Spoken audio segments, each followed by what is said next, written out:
पृथ्वीवरती परमेश्वरानं साकारलेली देवभूमी अर्थात आपले भारतवर्ष, भारत देश, हजारो वर्षांच्या सनातन हिंदू संस्कृतीने पावन झालेली भारत माता, 4 वेदांची 18 पुराणांची परंपरा असलेली आध्यात्मिक भूमी म्हणजेच आपला भारत देश.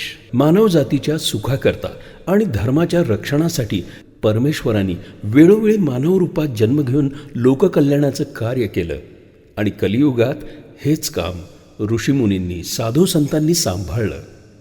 साधुसंतांनी आपल्या भक्तांच्या माध्यमातून ईश्वर सेवेचा परिपाठ जनमानसात रुजवला आणि मानवतेचा मंत्र या जगाला दिला. याच दैदिप्यमान संत परंपरेचा वारसा लाभलेली भूमी म्हणजेच आपला महाराष्ट्र. शिवशंभूच्या कार्यातून अखंड उभी राहिलेली भूमी म्हणजे आपला महाराष्ट्र. कष्टकऱ्यांच्या, शेतकऱ्यांच्या राबण्यानं फुललेली भूमी म्हणजे आपला महाराष्ट्र. असा पवित्र आणि समृद्ध असलेला महाराष्ट्र अधिक पावन झाला तो इथे जन्मलेल्या महान व्यक्तींमुळे. ही कहाणी आहे 20व्या शतकातील एकमेवाद्वितीय अवतारी पुरुषाची. ही कहाणी आहे शिव अवतारी संत जगद्गुरू जनार्दन स्वामी मौनगिरीजी महाराज यांची. मराठवाड्यातल्या छत्रपती संभाजीनगर जिल्ह्यातील कन्नड तालुक्यातील टापरगाव येथील मोहिते पाटलांच्या कन्या म्हाळसाबाई आणि वैजापुरातल्या दहे गावातील नारायण पाटील उगले यांचे थोरले चिरंजीव आप्पासाहेब यांचा विवाह सन 1910 रोजी टापरगाव इथे संपन्न झाला. लग्नानंतर म्हाळसाबाई आणि अप्पासाहेब यांचा संसार अतिशय सुखानं सुरू झाला. भगवंताच्या चरणी असलेल्या निस्सीम भक्तिपोटी साक्षात शिवानं म्हाळसाबाईंच्या पोटी जन्म घ्यायचं ठरवलं आणि म्हाळसाबाईंच्या पोटी भगवान शंकर जनार्दनाच्या रूपानं वाढू लागले. म्हाळसाबाई यांना बाळणपणासाठी माहेरी टापरगाव इथं आणण्यात आलं. म्हाळसाबाई यांचे बंधू बाबूरावांनी भागवत ग्रंथाचं पारायण सुरू करून रोज पूजाविधी झाल्यानंतर ग्रंथवाचन सुरू केलं. म्हाळसाबाईंच्या पोटातील जनार्दनानं आईच्या पोटातच भागवताचं अमृत प्राशन करण्यास सुरुवात केली होती. साऱ्या सृष्टीत चैतन्य संचारलं. एका अद्भुत सोहळ्याचे साक्षीदार होण्यासाठी देवदेवता, गंधर्वगण साऱ्यांनी शिवना तटावर जणू अधिष्ठान मांडलं. अश्विन शुद्ध ललिता पंचमी गुरुवार दिनांक 24 सप्टेंबर 1914 रोजी सकाळी 7:45 या ब्रह्ममुहूर्तावर कन्या लग्नात बाबा जनार्दन स्वामींनी या भूलोकावर अवतार घेतला. 20व्या शतकातील एकमेवाद्वितीय अशा शिवस्वरूप जनार्दन स्वामींचं अवतार कार्य लोकहिताचा आणि लोककल्याणाचा मार्ग सामान्यांना दाखवण्यासाठी सुरू झालं. लहान वयातच स्वामीजींनी वाळूचे शिवलिंग बनवून त्यावर बेलपत्रांचा अभिषेक सुरू केला. बालपणीच त्यांना आध्यात्मिक कथा आणि भागवत ऐकण्याची गोडी निर्माण झाली होती. दररोज पहाटे 3:30 या ब्रह्ममुहूर्तावर उठण्याची सवय स्वामीजींना लहानपणापासूनच जडली होती. साक्षात शिवस्वरूप असलेल्या स्वामीजींच्या तळहातावर आणि तळपायावर शंख, चक्र, गदा, त्रिशूल आणि पद्म अशी दिव्य चिन्हे जन्मजातच होती. स्वामींचे शालेय शिक्षण सुरू झालं, परंतु त्यात काही त्यांचं मन रमेना. मामा बाबूरावांकडून अध्यात्माचे धडे शिकून घेण्यास मात्र त्यांना अतिशय आवडत असे. आई म्हाळसाबाई 8 वर्षाच्या जनार्दनाला घेऊन दहेगाव इथं सासरी परतल्या. पुढे आजोबा नारायणरावांच्या सोबत जनाचा आध्यात्मिक प्रगतीचा प्रवास सुरू झाला. बाजीरावांना जनार्दनाचं अध्यात्म मान्य नव्हतं. पुतण्यानं शिकून सावरून घराला आणि शेतीला हातभार लावावा अशी त्यांची इच्छा होती. परंतु शिवशंकर स्वरूपाला जगदुद्धाराचं कार्य करायचं होतं. घरातील थोरा मोठ्यांनी त्यांचं लग्न लावून त्यांना प्रपंचात अडकवण्याचे प्रयत्न सुरू केले. परंतु अध्यात्मातून आलेली विरक्ती बाबाजींना प्रापंचिक सुखात बांधून ठेवू शकत नव्हती. तथापि आई म्हाळसाबाई यांनी मी असेपर्यंत या घराचा त्याग करणार नाही असं वचन घेतले असल्या कारणाने आणि केवळ आईच्या इच्छेखातर स्वामींनी पार्वती नावाच्या मुलीसोबत लग्न केलं. परंतु अजन्म त्यांनी पत्नीला स्पर्श देखील केला नाही. गीता भागवताच्या अभ्यासातून स्वामींची बोली वाक्य ब्रह्मवाक्य होऊ लागली. बाजीरावांच्या जाचाला कंटाळून बाबाजी करंजगावला येऊन माणिकशेठ यांच्या शेतातील एका खोपीत राहू लागले. तिथे शिव उपासनेसोबतच शेतीची सर्व कामे ते करू लागले. माणिकशेठ यांच्या घरात साक्षात शिवभगवान राबत होते. तिथे पुढे कर्म आणि श्रद्धेच्या बळावर बाबाजींना सर्व सिद्धी प्राप्त झाल्या होत्या. एके दिवशी माणिकशेठ हे पंढरपूरला गेले असता त्यांनी त्या ठिकाणी बाबाजींना पाहिलं आणि शेताचं काम सोडून आपली आज्ञा टाळून जनार्दन पंढरपुरात दर्शनाला आल्याचा शेठजींना खूप राग आला. घरी आल्यानंतर त्यांनी आपल्या पत्नीला पंढरपुरात आपल्याला जनार्दन दिसल्याचं सांगितलं. परंतु पत्नीनं 2 दिवस जनार्दन शेतातून बाहेरच पडले नसल्याचं आणि शेतीतली सगळी कामं पूर्ण केल्याचं माणिकशेठ यांना सांगितलं. या चमत्कारानं ते पुरते भारावले. असाच अनुभव त्यांना नाथश्रेष्ठीला पैठण इथे दर्शनाला गेले असताना सुद्धा आला. मग मात्र त्यांना स्वामीजींची महती लक्षात आली. श्रद्धायुक्त अंतःकरणानं त्यांनी जनार्दन स्वामींचे पाय धरून बाबाजी माझी चूक झाली अशी प्रार्थना केली आणि इथूनच जनार्दन स्वामींचे बाबाजी हे नाव सर्वश्रुत झालं. बाबाजींचा नित्यनेम आणि शिवसेवा अखंड सुरू होती. एकदा अगदी कडाक्याच्या थंडीत पाण्यात उभं राहून जपानुष्ठान करताना बाबाजींचे पाय अधू झाले होते. तरी देखील त्यांनी आपला परिपाठ सोडला नाही. माणिकशेठने बाबाजींना 12 एकर जमीन दान स्वीकारण्याची विनंती केली आणि बाबाजींनी आपल्या भक्ताची विनंती स्वीकारली. अनेकांच्या अनेक समस्यांना समाधान दिलं. पुढे मातृप्रेमापोटी बाबाजी आपल्या घरी परतले आणि पुन्हा मातृसेवेमध्ये लीन झाले. चुलत्यानं मागितलेलं सर्व काही मनात कुठलाही किंतु परंतु न बाळगता बाबाजींनी देऊन टाकले. अगदी मिळालेली 12 एकर जमीनसुद्धा बाबाजींनी आपल्या चुलत्याला देऊन टाकली. पुढे बाबाजी आपल्या आईसोबत स्वतंत्र राहू लागले. उदरनिर्वाहासाठी गोशाळा, किराणा दुकान आणि लहान मुलांना शिकवणं अशी कामं बाबाजींनी केली. कालांतरानं म्हाळसा आईच्या निधनानंतर बाबाजी आईला दिलेल्या वचनातून मुक्त झाले. मग मात्र सर्वसंग परित्याग करून बाबाजी आपल्या तपसाधनेत मग्न झाले. बाबाजींनी पुढे भक्तिमार्गाचा प्रसार आणि प्रचार सुरू केला. भागवतावर आणि भगवद्गीतेवर बाबाजींची प्रवचनं पंचक्रोशीत गाजू लागली. बघता बघता बाबाजींचा नावलौकिक अख्ख्या महाराष्ट्रभर पसरला. बाबाजींनी पुढे आंदरसूलला येऊन तपश्चर्या सुरू केली. दिवसातले 18 तास त्यांनी तपोसाधना केली. सिद्धासनात बसून भगवान शिवाची अखंड उपासना केली. काठी, कमंडलू, बारदान, गीता आणि भागवत हेच बाबाजींचे सखे सोबती होते. नागेश्वराच्या मंदिरात बाबाजींनी बराच काळ मुक्काम केला. बाबाजींची साधना परिपूर्ण झाली. बाबाजींच्या शिव अवताराची भक्तांमध्ये कीर्ती पसरू लागली. एके दिवशी तपश्चर्या सुरू असताना आकाशवाणी झाली. बाबाजींना आपल्या सद्गुरूशिवाय शिवदर्शन होणार नाही याचा साक्षात्कार त्यांना झाला आणि नागाबाबांच्या रूपानं त्यांना सद्गुरू प्राप्त झाले. नागाबाबांनी त्यांना दीक्षा देऊन सर्व प्रकारच्या विद्या, विभूती मंत्र, बिसा मंत्र आणि मौनगिरी हे पद देऊन बाबाजींचे संतत्व सिद्ध केलं. पुढे बाबाजींनी 1958 वेरूळ येथे कृष्णेश्वराजवळ येळगंगेच्या तीरावर काही महिने तपश्चर्या करून बिसा मंत्राची सिद्धी प्राप्त केली. याच ठिकाणी वाचासिद्धी देखील बाबाजींना प्राप्त झाली. बाबाजींच्या दिव्य शक्तीची प्रचिती घेतलेला बाबाजींचा खूप मोठा भक्तपरिवार निर्माण झाला. भक्तांसोबतच बाबाजींनी अखंड भारत परिक्रमा केली. 4 धाम यात्रा केल्या.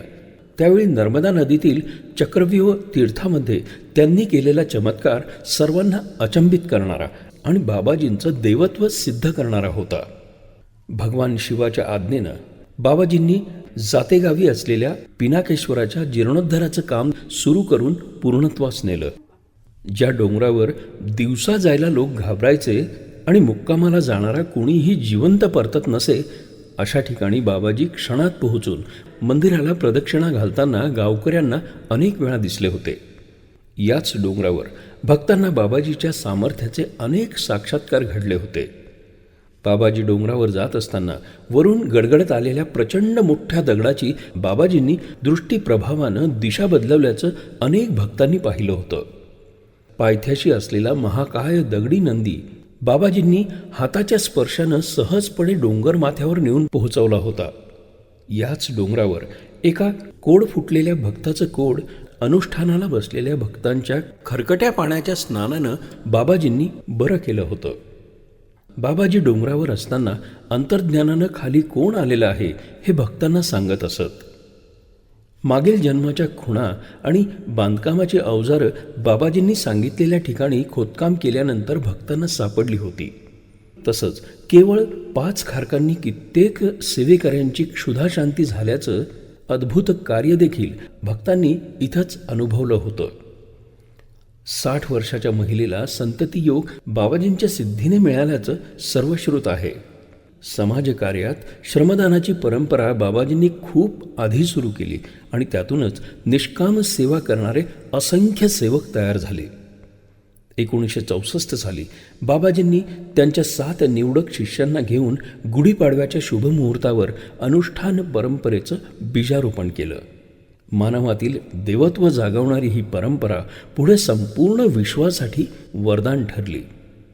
मानव कल्याणाकरता बाबाजींनी अनेक ग्रंथांमधून दैवी मंत्रांचे संकलन करून नित्यनेम विधीचे निर्माण केले. बाबाजींच्या दिव्य शक्तीची प्रचिती हजारो भक्तांनी आजवर घेतली आहे. अनेकांच्या रोगव्याधींचं समूळ निवारण विधीने झाले आहे. अनेकांच्या विविध समस्यांचं बाबाजींच्या दिव्य शक्तीने विधीने निवारण झाले आहे. याच दिव्य शक्तींची अनेक उदाहरणं अनेक भक्त वेळोवेळी देताना दिसतात. पुढे बाबाजींनी 12 ज्योतिर्लिंग स्वरूप असलेल्या 12 शिवालयांची महाराष्ट्रात स्थापना केली. जनेश्वर महादेव मंदिर, पालखेडचं पारेश्वर मंदिर आणि आश्रम, पुणतांब्याचं काशी विश्वेश्वर मंदिराचा जीर्णोद्धार, वेरूळचे सिद्धेश्वर, त्र्यंबकेश्वराच्या निवृत्तीनाथ समाधीसमोरील हृदयेश्वर महादेव, नाशिकच्या गोदाकाठी सर्वायश्वर महादेव आणि आश्रमाची उभारणी बाबाजींनीच केली. श्री क्षेत्र दहेगाव आणि श्री क्षेत्र गोळवाडी इथं विठ्ठल रखुमाईच्या मूर्तीची स्थापना करून प्राणप्रतिष्ठा केली. वेरुळात गुरुकुलाची उभारणी केली. उपखेड्यात, निमगावात, कोपरगावात आश्रमांची स्थापना केली. हजारो दुर्धर व्याधीग्रस्त माणसांना केवळ विभूती भस्मानं आणि मंत्रसामर्थ्यानं रोगमुक्त केलं. बाबाजी नेहमी म्हणत की देव ज्यांच्या हातून जे कार्य करून घ्यायचे ते त्यांच्या हातून करून घेतो. 1975 साली लाखलगावहून एक 16 वर्षाचा बालक बाबू अचानक दृष्टी गेल्यानं आणि अनेक उपचारांना देखील फरक पडत नसल्यानं बाबाजींच्या आश्रमात उपचारासाठी आणण्यात आला. बाबाजींना त्या बालकामध्ये आपल्या कार्याचा उत्तराधिकारी दिसू लागला. बाबाजींनी भस्म विभूतीने त्या बालकास त्याची दृष्टी परत दिली आणि हाच बाबू पुढे स्वामींच्या निरंतर सेवेत राहून त्यांचा उत्तराधिकारी अर्थातच आपल्या सर्वांचे परमपूज्य श्री श्री 1008 महामंडलेश्वर स्वामी शांतिगिरीजी महाराज म्हणून भक्तगणात सुपरिचित झाले. परमपूज्य शांतिगिरीजी महाराजांनी बाबाजींची अखंड सेवा केली. सावलीप्रमाणे ते सतत बाबाजींच्या छत्रछायेत वावरले, मोठे झाले. प्रचंड ज्ञानसाधना करून तपस्वी, योगी, सिद्ध महापुरुष म्हणून बाबाजींच्या उत्तराधिकारी पदास न्याय देण्याचा सर्वस्वी प्रयत्न ते अखंडपणे करत असतात. आजचे बालक उद्याचे राष्ट्रचालक या विचारानं जनार्दन स्वामींनी गुरुकुल परंपरा सुरू करून बालसंस्काराचे महान राष्ट्रकार्य उभे केले. तत्कालीन मुख्यमंत्री नामदार बॅरिस्टर अंतुले साहेबांनी आश्रमात येऊन स्वहस्ते या गुरुपीठास मान्यतापत्र बहाल केलं. बाबाजींनी 1980 साली आपल्या 13 शिष्यांना संन्यास दीक्षा देऊन पंचदशनाम जुन्या आखाड्याचे सदस्यत्व दिले. त्यातील आपल्या लाडक्या शिष्यांचे शांतिगिरी असे नाम स्वतः बाबाजींनी केले होते. पुढे बाबाजींनी अनेक आश्रमांची स्थापना करून शिवधर्माचा प्रसार आणि प्रचार केला. अनुष्ठान, श्रमदान, गुरुकुल, गोसेवा, कृषी आणि ऋषीसेवा या पंचसूत्रीवर लाखो अनुयायी बाबाजींनी तयार केले. 1980 साली ललित पंचमीला बाबाजींच्या तिथीप्रमाणे 75व्या जन्मदिनी हजारो भाविकांच्या उपस्थितीत बाबाजींचा अमृत महोत्सव अतिशय देखण्या स्वरूपात साजरा करण्यात आला. परंतु 5 डिसेंबर 1989 रोजी बाबाजींच्या प्रकृतीत बिघाड झाला. नाशिकमधल्या डॉक्टर कुलकर्णींच्या माऊली हॉस्पिटलमध्ये बाबाजींवर उपचार सुरू झाले. परंतु कोणत्याही बाह्य उपचारांना साथ मिळत नसल्यानं 8 डिसेंबर 1989 रोजी शुक्रवारी बाबाजींनी आपल्या जवळच्या सर्व भक्तांना बोलावून सांगितलं की आता फक्त 2 दिवस राहिलेत. मला बोलावणं आलंय. यापूर्वी देखील 2 वेळा सांगावा आला होता. आता मात्र मला जावंच लागेल. तरी तुम्ही मला तपोवनातल्या सर्वाश्वर आश्रमात न्यावं. ही बातमी कळताच भक्तांचा व्याकुळ महापूर गोदाकाठी येऊ लागला. आपल्या दैवताच्या अस्तित्वाची प्रार्थना करू लागला. मार्गशीर्ष मासातील शुक्लपक्ष गीता जयंती 10 डिसेंबर 1989च्या प्रदोष काळातल्या ब्रह्ममुहूर्ताची वेळ खुद्द बाबाजींनीच आपल्या महानिर्वाणासाठी निवडली होती. पहाटे 3:30 वाजता बाबाजींना गुरुबंधूंनी मंगल स्नान घातलं. शांतिगिरीजी महाराजांनी बाबांच्या सर्वांगास भस्म लावलं. बाबाजींनी एकदा डोळे उघडून सर्व शिष्यांना न्याहाळलं. हात जोडून भांडू नका, उठा, कामाला लागा असं संबोधून शिव शिव असं म्हणून शिवलोकाचा प्रवास सुरू केला. संपूर्ण आश्रमात आसवांची बरसात झाली. सूर्योदयापूर्वीच अध्यात्म सूर्याचा अस्त झाला होता. बाबाजींच्या आज्ञेनुसार कोपरगावच्या आश्रमात उत्तर कार्यासाठी बाबाजींना आणण्यात आलं आणि शिवयोगी जनार्दन स्वामी महाराजांचा महानिर्वाण सोहळा त्यांनी ठरवल्याप्रमाणे 11 डिसेंबर 1989 या दिवशी कोपरगावच्या आश्रमात सुरू झाला. हर हर महादेव शिवशंभूच्या गजरात लाखो भक्तांनी आपल्या लाडक्या दैवताचा जनार्दन स्वामींचा जय जयकार केला.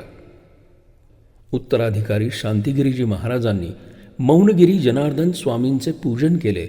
त्यांची धूप दीप कापूर आरती झाली. जनार्दन माऊलींचा जय जयकार झाला आणि मंगलवाद्यांच्या गजरात सर्वांनी आपल्या बाबाजींना शेवटचा निरोप दिला.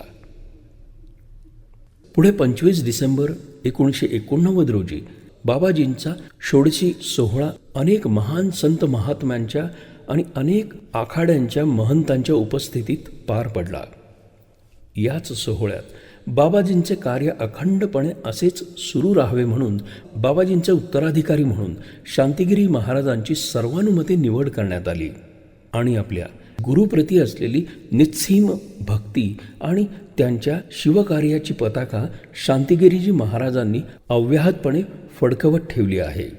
टुणकी, वेरूळमध्ये 3, महालगाव, उपखेड, खेडे, काशी, संवदगाव अशी 9 गुरुकुले आज कार्यरत असून हजारो विद्यार्थी त्यातून तयार होत आहेत. अनुष्ठान, श्रमदान, गुरुकुल, गोसेवा, कृषी आणि ऋषी या बाबाजींच्या 5 परंपरांची शांतिगिरीजी महाराज आजही मनोभावे जोपासना करत आहेत. आपल्या गुरुच्या इच्छेनुसार शांतिगिरीजी महाराजांनी काशी आणि पंढरपुरात देखील बाबाजींचे आश्रम उभारले आहेत. अनेक उपाय करून देखील सिडकोतील सौ लोखंडेताईंना संतती प्राप्त होत नव्हती. परंतु बाबाजींच्या भक्तीने लग्नानंतर तब्बल 35 वर्षानंतर त्यांना संतती सौख्य प्राप्त झालं. 11 वर्ष दृष्टीहीन असलेल्या सलीम पठाण या भक्ताला अनेक प्रयत्न करून देखील दृष्टी मिळत नव्हती. परंतु शांतिगिरीजी महाराजांच्या नारळ भस्म प्रसादानं एका रात्रीत त्यांना दृष्टी लाभल्याचं सर्वांना माहिती आहे. आपल्या गुरुसाठी महाराष्ट्रातील आजवरचा सर्वात मोठा चांदीचा रथ बनवून शांतिगिरीजी महाराजांनी बाबाजींप्रती असलेल्या आपल्या निस्सीम भक्तीचं दर्शन घडवलं आहे. आपल्या सर्वांचे परमपूज्य 45 वर्षांपासून अखंड फलाहारी असलेले महासाधक, महातपस्वी, बालब्रह्मचारी, योगी, सिद्धपुरुष श्री श्री 1008 महामंडलेश्वर स्वामी शांतिगिरीजी महाराज सनातन हिंदू धर्माची परंपरा आणि भागवत धर्माची ध्वजा विश्वावर फडकत राहावी म्हणून बाबाजींच्या मार्गावर अखंड आणि अव्याहतपणे चालत आहेत. जय बाबाजी.